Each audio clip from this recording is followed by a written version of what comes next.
धसी जाई खेला बड़ी ऐसे काय करतनी मारी भाभी ई का करता हो जाओ ए तेरे आगनी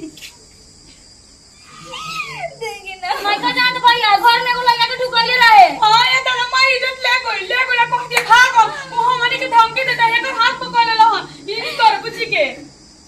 हां ये तेरा काटे रह गई बाबा कम नहीं के कहले जी चला घर में कब ऐसन कर सके ना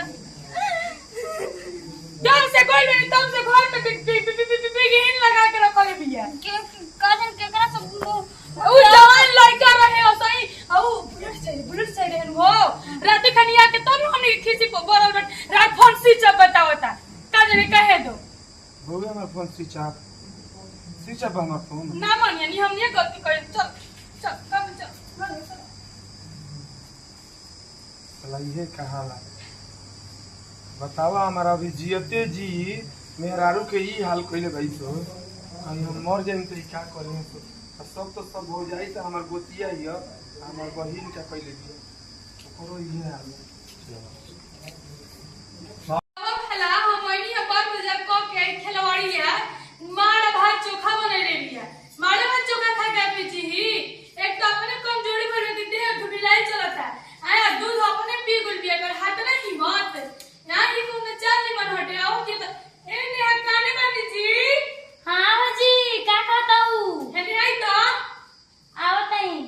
बाप हो बापी आदमी एकर अजी तक दिस माधले बिया एकर तो रोग टीवी भइले में हटार के सोग में एहु आदमी के मुंगाई खइले अभी तक गंदी ना खइले पियले और बोलवड़िया कहां पड़ी हो हमर स्कूलिया ड्रेस वाला थी जाई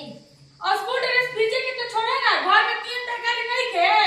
और कुछ दाल दलिया नहीं के कि मार चोखा बने ले बिया बनिए देके खाए तो तू ये खइलु हां भिख मंगवा घर के बेटी आई तो भिख मंगवा के खाना भाई हम ना खाना करी हम तो स्कूल में से छोला वाला खा करी बता भाई खेलवाड़िया में ई खाता ना डाल भी अपने तो टूटना चौट रखिए दिन भर भटार के सोग में मनावत रहती है कहां भी है मेरा मन पिता के बेटा भगाई के तमे दम ले चलो तो सही को तो भगा के आ भी बहुत मसला आवा है एकदम से माथा खराब हो धरे बड़ी को मतलब का हैं